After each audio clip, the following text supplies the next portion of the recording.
हरे कृष्णा, राधे राधे। आप सभी को कार्तिक पूर्णिमा की ढेरों शुभकामनाएं। आज सुनेंगे कार्तिक पूर्णिमा व्रत कथा।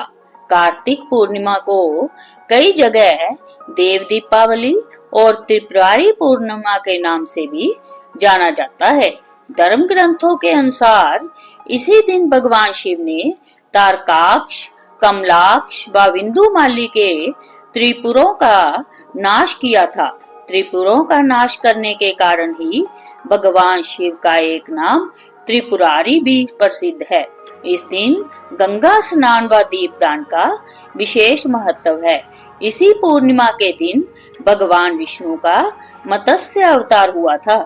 कार्तिक मास की पूर्णिमा तिथि का दिन अत्यंत पवित्र माना गया है।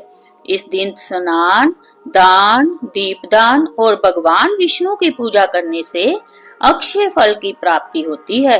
कहते हैं इस दिन देवता, पितर और गंधर्व सब मिलकर गंगा जी के तट पर स्नान और आराधना करते हैं।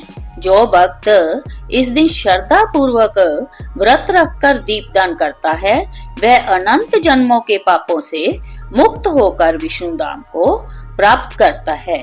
पौराणिक कथा के अनुसार जब भगवान कार्तिकेय ने तारकासुर का वध किया था, उससे क्रोधित होकर तारकासुर के 3 पुत्रों ने देवताओं से बदला लेने का फैसला किया। तीनों पुत्रों के नाम थे तारकाक्ष, कमलाक्ष और विंदुमाली।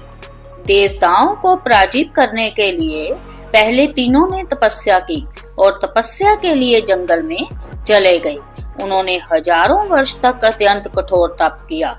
उनके कठोर तप से ब्रह्मा जी प्रसन्न हुए और उनके सामने प्रकट हो गए और ब्रह्मा जी ने तीनों से वरदान मांगने के लिए कहा। तीनों ने कहा कि ब्रह्मा जी, हमने आपको प्रसन्न करने के लिए कठोर तप किया है, आप हमें अमरता का वरदान दे।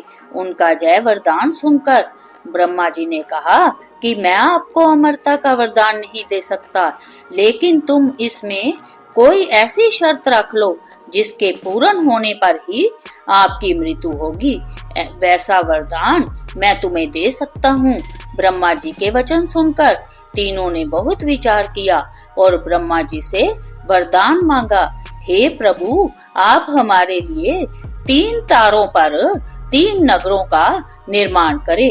वे तीनों तारे अर्थात नगर जब अभिजीत नक्षत्र में एक पंक्ति में आएंगे और उसी समय कोई व्यक्ति अत्यंत शांत अवस्था में हमें मारेगा, तभी हमारी मृत्यु होगी और हमें मारने के लिए उस व्यक्ति को एक ऐसे रथ और बाण की आवश्यकता होगी जो बनाना असंभव हो। सिर्फ उससे ही हमारी मृत्यु हो। उनकी इच्छा सुनकर ब्रह्मा जी ने कहा, तथास्तु, आप तीनों के इच्छा के अनुसार ही होगा। तीनों असुरों को मिले वरदान के अनुसार ब्रह्मा जी ने उन्हें 3 तारों पर 3 नगर निर्माण करने के लिए विश्वकर्मा जी को आज्ञा दी। विश्वकर्मा जी ने तारकाक्ष के लिए स्वर्णपुरी, कमलाक्ष के लिए रजतपुरी और विंदुमाली के लिए लोहपुरी का निर्माण कर दिया। ब्रह्मा जी से वरदान प्राप्त होने के बाद तीनों असुर बहुत प्रसन्न हो गए। इसके बाद उन्होंने सभी लोकों में आतंक फैलाना शुरू कर दिया। इन तीनों असुरों को एक साथ त्रिपुरासुर कहा जाता था।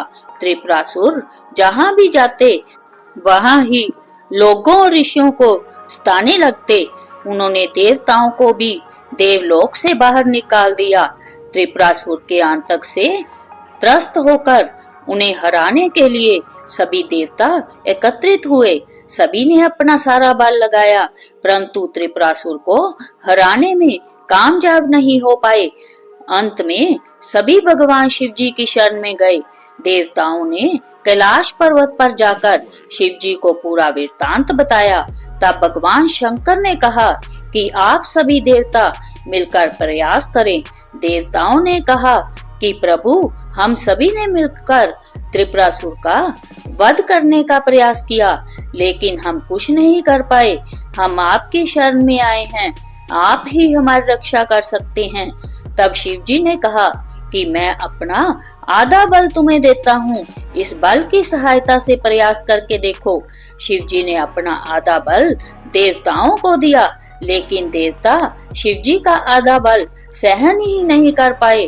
फिर भगवान शिव ने स्वयं ही त्रिपुरासुर का संहार करने का संकल्प लिया। वरदान के अनुसार अब त्रिपुरासुर का वध करने के लिए रथ और धनुष बाण सिद्ध करना आवश्यक था।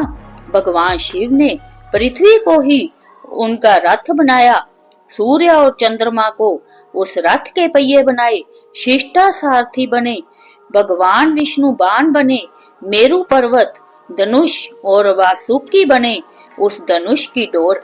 सभी देवताओं ने अपने बल से वह रथ संभाल लिया। इस प्रकार असंभव रथ बनकर सिद्ध हुआ।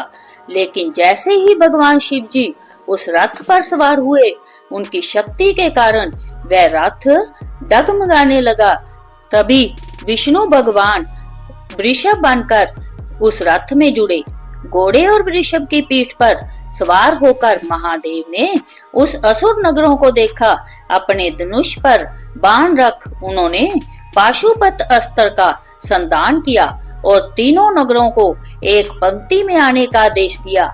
अभिजीत नक्षत्र में तीनों नगर एक पंक्ति में आते ही भगवान शिव जी ने अपने बाण से तीनों नगरों को जलाकर भस्म कर दिया। इसमें तीनों असुरों का भी अंत हो गया। जिस दिन तीनों असुरों का वध हुआ, उस दिन कार्तिक पूर्णिमा थी। तभी से भगवान शिव जी त्रिपुरांतक बन गए। त्रिपुरांतक का अर्थ है तीन पुरों का, अर्थात नगरों का अंत करने वाले। भगवान विष्णु ने ही भगवान शिव को जय नाम दिया था। बोलिए शिव शंकर भगवान की जय। बोलिए विष्णु भगवान की जय।